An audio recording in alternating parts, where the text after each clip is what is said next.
नमस्कार दोस्तों, मैं आज एक ऐसे तेल के बारे में बात करने वाला हूं जो दिन प्रतिदिन आपका तेल निकालते जा रहा है और वो तेल है पेट्रोल और डीजल।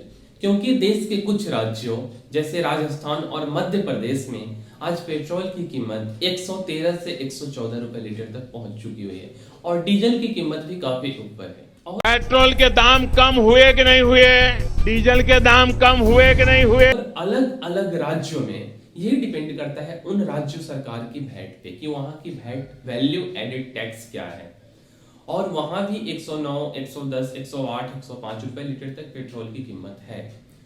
और जैसे जैसे विंटर सीजन आते जाएगा, मींस अभी का जो सीजन है वो अक्टूबर चल रहा है, नवंबर, दिसंबर, जनवरी आते आते तक ये और भी महंगा होगा। इसके पीछे का लॉजिक ये है कि हम 84% जो क्रूड ऑयल है वो फॉरेन से इंपोर्ट करते हैं और विंटर सीजन में क्या होता है कि ग्लोबल डिमांड काफी बढ़ जाता है और ग्लोबल डिमांड बढ़ने के साथ साथ जो क्रूड ऑयल को जमीन से निकालने का प्रोसेस होता है वो काफी स्लो हो जाता है। तो ये दो रीजन है जिसके कारण क्रूड ऑयल का प्राइस काफी बढ़ जाता है। और क्रूड ऑयल का प्राइस अगर $1 पर बैरल बढ़ता है, ठीक है, $1, तो हम अगर राजस्थान का ही कंपेयर करते हैं, राजस्थान को इसलिए ले रहे हैं क्योंकि वहां का जो वैट का परसेंटेज है वैल्यू एडेड टैक्स का वो सबसे अधिक है। उससे थोड़ा सा ऊपर एक और स्टेट का है, थोड़ा सा ऊपर, मीन्स हाफ परसेंट। तो लेकिन डीजल के मामले में राजस्थान का काफी ऊपर है, इसलिए हम राजस्थान का ही एग्जांपल लेकर के चल रहे हैं। तो अगर $1 पर बैरल प्राइस अगर बढ़ता है तो राजस्थान के अंदर 2.5 रुपए, मीन्स की 2.5 रुपए पेट्रोल की कीमत बढ़ जाती है। तो विंटर सीजन के अंदर पेट्रोल या डीजल का प्राइस बढ़ रहा है, इसका लॉजिक समझ में आता है कि ठीक है, ग्लोबल डिमांड बढ़ जाता है और प्रोसेस स्लो हो जाता है क्रूड ऑयल को निकालने का।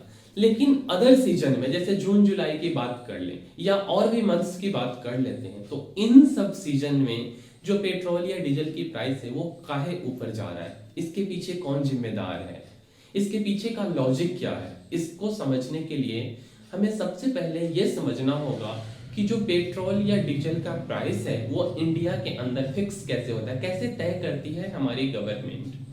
तो हमारी जो गवर्नमेंट है, इंडियन गवर्नमेंट, ये इंडिया के अंदर पेट्रोल या डीजल के प्राइस को फिक्स करने के लिए डायनामिक प्राइसिंग सिस्टम का यूज करती है। बेसिकली डायनामिक प्राइसिंग सिस्टम ये है कि ये कंप्लीटली डिपेंडेंट होता है ग्लोबल मार्केट पे। ग्लोबल मार्केट में अगर क्रूड ऑयल का प्राइस ऊपर जाएगा तो हमारा पेट्रोल या डीजल का प्राइस ऊपर जाएगा, अगर ग्लोबल मार्केट में क्रूड ऑयल का प्राइस नीचे जाता है तो पेट्रोल डीजल का प्राइस नीचे जाएगा। बट मीन्स हम कह सकते हैं कि जो गवर्नमेंट है वो डायरेक्टली रूप से इसको रेगुलेट नहीं कर रही है, मीन्स डी रेगुलेटेड है। बट क्या हमेशा से ऐसा ही होते आया है? तो नहीं, ऐसा हमेशा पहले हिस्ट्री में ऐसा नहीं होता था। 2010 के अंदर डॉक्टर मनमोहन सिंह जी की सरकार ने पेट्रोल के प्राइस को डीरेगुलेट कर दिया और 2014 के अंदर बीजेपी गवर्नमेंट में मोदी जी की सरकार डीजल के प्राइस को डीरेगुलेट कर देती है। इसके पीछे का रीजन ये था कि काफी प्रेशर आ जाता था गवर्नमेंट के ऊपर। जब गवर्नमेंट पेट्रोल के प्राइस को फिक्स करती थी कि क्या प्राइस हमको रखना है, क्या टैक्स लगाना है, क्या एक्साइज ड्यूटी लगाना है, तो इन सब के कारण गवर्नमेंट का जो अदर वर्क होता था वो इफेक्ट होता था, जिसके कारण गवर्नमेंट इस सबको डीरेगुलेट कर देती है। बट फिर आप बोलोगे कि अभी जो एक्ट ऑफ गॉड, जो हमारी गवर्नमेंट कहती है कि एक्ट ऑफ गॉड, जो कोरोना वायरस आया था तो उसमें जो क्रूड ऑयल का प्राइस है वो निगेटिव हो गया था, क्रूड ऑयल का प्राइस निगेटिव हो गया था, तो फिर पेट्रोल और डीजल का प्राइस फिर भी ऊपर क्यों था? उस समय तो हमको कम पैसा देना होता, बस गवर्नमेंट का टैक्स देना होता।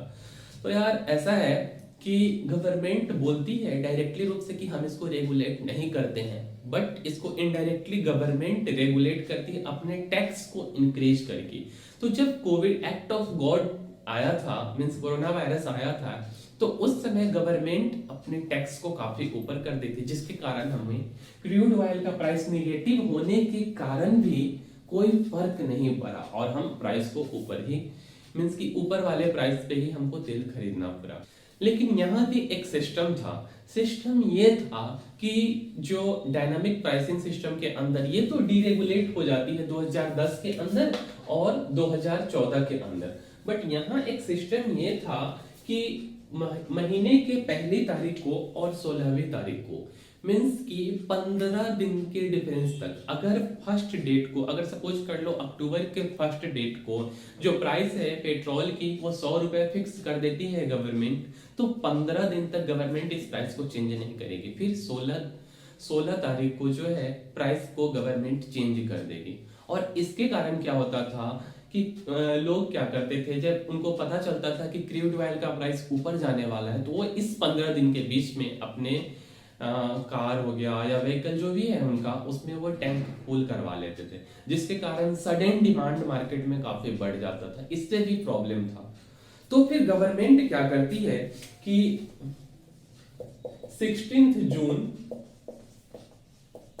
2017 को एक नया रूल लेकर के आती है और उसके बाद बोलती है कि अब से जो डायनामिक प्राइसिंग सिस्टम है इसके अंदर ये 15 दिन वाला शेड्यूल को खत्म कर देते हैं, हम पर डे प्राइस को चेंज करेंगे। मीन्स कि पर डे के मॉर्निंग में 6 बजे प्राइस चेंज हो जाएगा और फिर वो अगले दिन के 6 बजे फिर से प्राइस चेंज हो जाएगा। इसके पीछे का लॉजिक ये था कि लोग पहले जो है कि काफी प्रिडिक्शन के साथ अपने कार व्हीकल को ये कर लेते थे, टैंक फुल करवा लेते थे, जिसके कारण थोड़ा सा डिमांड अचानक से बढ़ जाना, अचानक से घट जाना, ऐसा प्रॉब्लम क्रिएट होता था। तो पहला रीजन तो ये था और दूसरा रीजन ये था कि ग्लोबली अगर कुछ भी चेंजिंग आता है तो पब्लिक के ऊपर या जो भी लोग है प्रॉफिट हो या लॉस हो वो सडन दिखने को मिल जाए कि हाँ पेट्रोल का प्राइस ऊपर गया है या नीचे गया है। पर डे जो मॉर्निंग में जो प्राइस फिक्स होता है उसका आपको रेट अगर जानना है कि आज पेट्रोल या डीजल का प्राइस क्या है, अगले दिन क्या होगा, मीन्स कि अगले दिन का आप अगले दिन जान सकते हो, तो उसके लिए कुछ नंबर है। जैसे अगर इंडियन ऑयल के कस्टमर हो देन आपको आरएसपी स्पेस और पेट्रोल पंप, यहाँ आप डिस्ट्रीब्यूटर कोड जो जब आप फ्यूल भरवाते हो देन वहां आपको जो स्लिप मिलता है उसके ऊपर उस पेट्रोल पंप का डिस्ट्रीब्यूटर कोड होता है, तो वो आप डाल के इस नंबर पे 9224992249 पे मैसेज करोगे तो आपको उस दिन का रेट पता चल जाएगा। फिर बीपीसीएल का जो सिमिलरली आरएसपी फिर डिस्ट्रीब्यूटर कोड नंबर 922311 और 4x2। फिर एचपीसीएल के अगर कस्टमर हैं तो एचपी प्राइस आपको डालना है और 9294x2 01122। ये जब आप डालोगे तो आपको ये हर एक पेट्रोल पंप का मीन्स कि हर एक कंपनी का क्या रेट है ये आपको पता चल जाएगा। तो एक रीजन तो ये था और उसके बाद जो दूसरा रीजन है तो ये बात ये एक्ट ऑफ गॉड खत्म हो जाता है, मीन्स कोरोना वायरस खत्म हो जाता है एक तरह से। उसके बाद फिर से पेट्रोल और डीजल का प्राइस बढ़ने के कारण गवर्नमेंट के ऊपर प्रेशर बनते चला जाता है, अभी के टाइम में काफी बढ़ते जाता है। तब जो है कि गवर्नमेंट एक स्टेटमेंट देती है कि पेट्रोल और डीजल के प्राइस को हम क्यों नहीं कम कर सकते। तो उसके पीछे जो गवर्नमेंट का लॉजिक है वो ये है कि वायल बॉन्ड्स, यहीं पे जो कंसेप्ट आता है वो है वायल बॉन्ड का कंसेप्ट। की सरकार के समय में 1,40,000 करोड़ के ऑयल बॉन्ड्स लिए गए थे और जिन्हें 2026 तक हमें ब्याज सहित चुकाना है, जिसका सिर्फ ब्याज का खर्चा 9,960 करोड़ रुपए हमें हर साल चुकाना है। जो वायल बॉन्ड है ये बॉन्ड कुछ नहीं है। सबसे पहले हम समझते हैं कि बॉन्ड आखिर क्या होता है।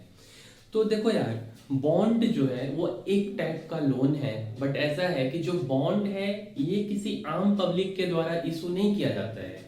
बॉन्ड जनरली किसी कंपनी के द्वारा इशू किया जाता है फंड को रेज करने के लिए, या गवर्नमेंट के द्वारा इशू किया जाता है तब जब गवर्नमेंट के पास पैसा नहीं हो।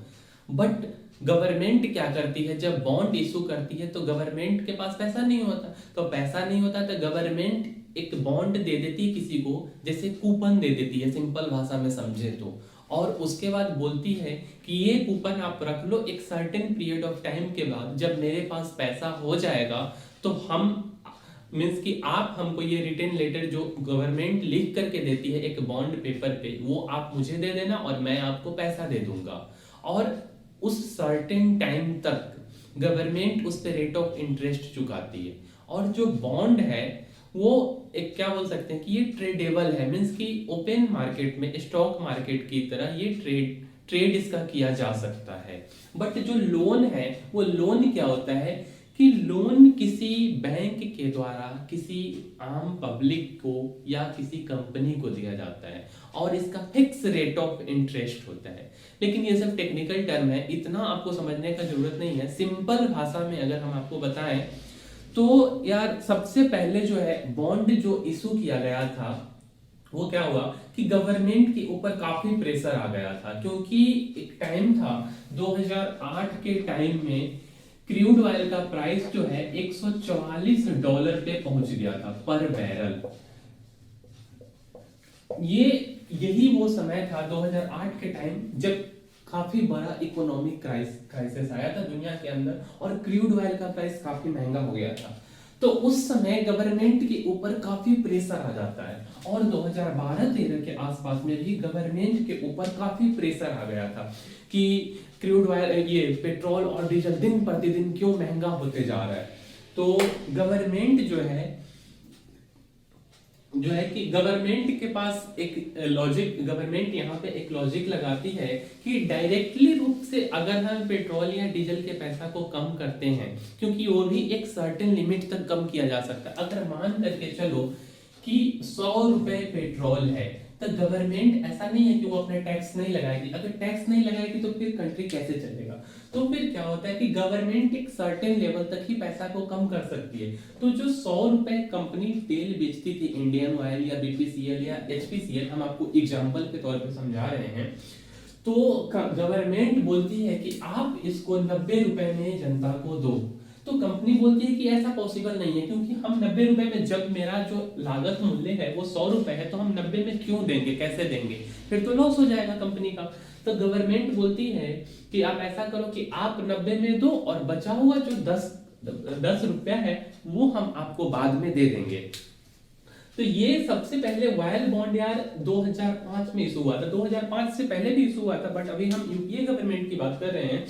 तो ये जो 10 रुपए है तो गवर्नमेंट क्या बोलती है कि ये हम आपको दे देंगे। तो उस समय से जो तेल का, पेट्रोल या डीजल का प्राइस है वो कंट्रोल में आ जाता है, मीन्स कि नीचे आ जाता है, क्योंकि यहाँ पर गवर्नमेंट ये 10 रुपए का सब्सिडी दे रही है कंपनी को, मीन्स कि ये गवर्नमेंट के पॉकेट से ऑयल कंपनी को जा रहा है। बट उस टाइम पे गवर्नमेंट के पास पैसा नहीं था, गवर्नमेंट कंपनी को बोल दी, और जब गवर्नमेंट, इंडियन गवर्नमेंट अगर बोल दी किसी कंपनी को तो कंपनी देना शुरू कर दिया। बट एक लॉन्ग टाइम तक, मीन्स 2005 से 2010 तक जो है ओवरऑल पैसा जो है लगभग इतना पुर चुका था, 1,30,923 करोड़ रुपए। तो सबसे पहले जो मीन्स कि 2012 में ये वायल बॉन्ड जारी किया गया था 1,30,923 करोड़ रुपए का। तब तक गवर्नमेंट बोली थी कि आप देते जाओ, हम मतलब पूरा को कैलकुलेट कर लेंगे। तो 2005 में ये शुरू होता है और 2010 में, 10 इसलिए यहाँ पे आ रहा है क्योंकि 10 के अंदर पेट्रोल को डीरेगुलेट कर दिया गया था, मीन्स कि गवर्नमेंट का इसके ऊपर कोई कंट्रोल नहीं था। तो 2010 के बाद पेट्रोल के लिए वायल बॉन्ड को जारी नहीं करना पड़ा गवर्नमेंट के द्वारा, और 2014 में डीजल का हुआ था। बट यूपीए गवर्नमेंट की सरकार जो है कि उससे पहले ही खत्म हो जाती है। तो मींस एटलीस्ट 2012 तक की हम बात करें तो ओवरऑल पेट्रोल प्लस डीजल को मिलाकर के 1,30,923 करोड़ रुपए जो है कि वायल बॉन्ड के रूप में यूपीए गवर्नमेंट इशू करती है। बट उससे भी इंटरेस्टिंग फैक्ट ये है कि अभी तक लगभग जो है इंडियन गवर्नमेंट 20 लाख करोड़ रुपए, 20 लाख करोड़ प्लस रुपए जो है कि एक्साइज ड्यूटी से, सिर्फ सेंट्रल गवर्नमेंट की एक्साइज ड्यूटी, इसमें कोई स्टेट गवर्नमेंट की बात नहीं हो रही है, तो वहां से इतना कमाती। तो ये जब चाहे तब इस पैसे को फिक्स कर सकती है गवर्नमेंट। और ऐसा भी नहीं है कि ये फर्स्ट टाइम पे जो है कि वायल बॉन्ड इशू हुआ था। इससे पहले 2002 में अटल बिहारी वाजपेयी जी के सरकार में एनडीए गवर्नमेंट में वायल बॉन्ड इशू हुआ था। और ये एरोप्लेन का फ्यूल, क्योंकि जो पेट्रोल डीजल होता है और एक एरोप्लेन का फ्यूल होता है, तो उसके लिए लगभग 9,000 करोड़ रुपए का वायल बॉन्ड इशू हुआ था। बट जब यूपीए गवर्नमेंट आई सत्ता में तो इस पैसे को फिक्स कर दी, बट वो उतना हला नहीं की थी, बट ये थोड़ा सा अमाउंट ज्यादा था। और इसके लिए इंडियन गवर्नमेंट को पर ईयर लगभग इतना पैसा, इतना करोड़ मीन्स कि 10,000 करोड़ रुपए इस पैसे का इंटरेस्ट देना पड़ता है इंडियन गवर्नमेंट को। और इसका पहला मैच्योरिटी जो है मीन्स कि जो बॉन्ड गवर्नमेंट लिख करके दी थी कि हम इसको कब तक पे करेंगे, तो वो इस साल 2021 के अक्टूबर और नवंबर में है और 5-5 हजार करोड़ रुपए का। मीन्स कि इस साल गवर्नमेंट को 10,000 करोड़ रुपए और एक्स्ट्रा देना होगा, मीन्स कि 20,000 करोड़ रुपए देना होगा। तो वायल बॉन्ड अगर सिंपल भाषा में बोले तो ये क्या है, एक सब्सिडी है जो सब्सिडी दी कंपनी को इंडियन गवर्नमेंट, तो ये है वायल बॉन्ड। और इसके कारण जो है कि इंडियन गवर्नमेंट पेट्रोल या डीजल के प्राइस को कम नहीं कर पा रही, ये यहाँ के गवर्नमेंट का कहना है। ये सदन को मैं बताना चाहूंगा कि अगर 100 रुपया पेट्रोल या डीजल की कीमत है तो 60 रुपया उसमें टैक्स के रूप में लगता है, और ये 60 रुपया केवल केंद्र को नहीं मिलता सौती महोदय, इसे 35 रुपया केंद्र को। अब हम ये देखने का कोशिश करते हैं कि जो 1 लीटर पेट्रोल है वो 1 लीटर पेट्रोल का रेट कैसे तैयार होता है और उस पे टैक्स कितना लगता है और कैसे लगता है।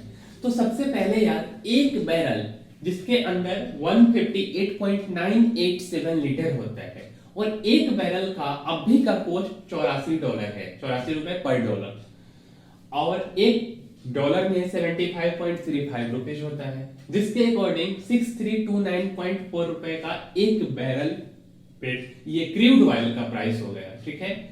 और उसको अगर हम 158 से डिवाइड कर देते हैं तो 1 लीटर जो क्रूड ऑयल है उसका प्राइस है 39.81, मींस ये सिर्फ क्रूड ऑयल का प्राइस है। उसके बाद ये रिफाइनरी में प्रोसेसिंग होता है, फिर रिफाइनरी वाले का मार्जिन, फिर ओएमसी मार्जिन, ये इनका टेक्निकल टर्म है, फिर पोरेट कॉस्ट और लॉजिस्टिक लाने ले जाने का, इस सबको मिला के 4.39 पर लीटर, इसमें थोड़ा मोड़ा कभी कभी चेंज होते रहता है।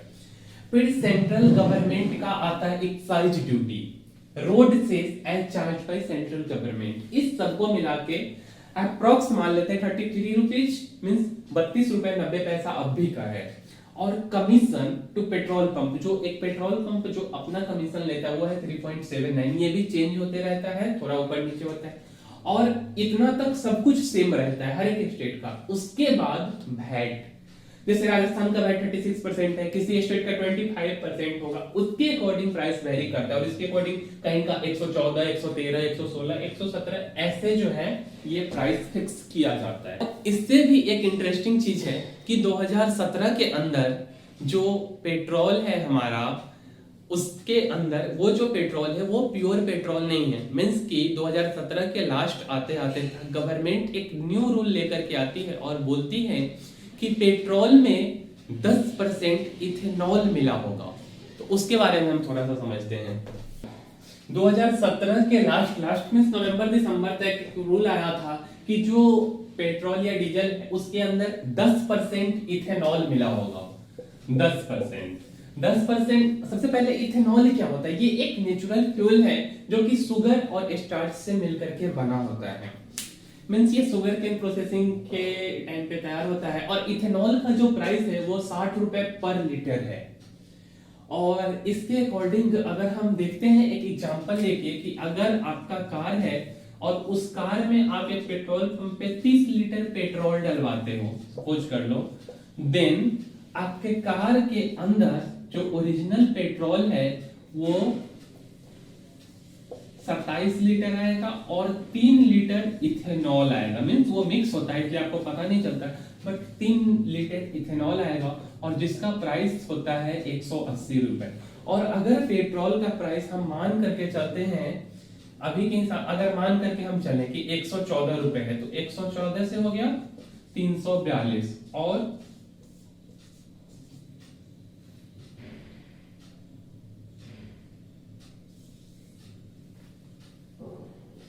मींस कि ये जो रुपीज है 162 रुपए ये भी एक्स्ट्रा है। सदन के माध्यम से कहना चाहूंगा, यह संभव नहीं है कि आगे आने वाले 8-10 वर्षों तक पेट्रोल और डीजल को जीएसटी में डाला जाए। तो ये भी एक इंटरेस्टिंग फैक्ट है। तो हम यहाँ इस वीडियो में देखें कि विंटर सीजन के अंदर पेट्रोल का प्राइस कैसे ऊपर जाता है। उसके बाद एक्ट ऑफ गॉड में पेट्रोल का प्राइस कैसे ऊपर गया डीरेगुलेट करने के बाद भी। उसके बाद जो ऑयल बॉन्ड है उसके कंसेप्ट को हम देखें। उसके बाद 1 लीटर पेट्रोल का रेट कैसे तैयार होता है ये हम देखें इस वीडियो के अंदर। और उसके बाद 1 लीटर पेट्रोल के अंदर कितना इथेनॉल मिला होता है और उसके एग्जाम्पल को समझे हैं। तो अगर आपको ये वीडियो अच्छा लगता है तो इसको लाइक कीजिए, शेयर कीजिए और सब्सक्राइब कीजिए। Thank you.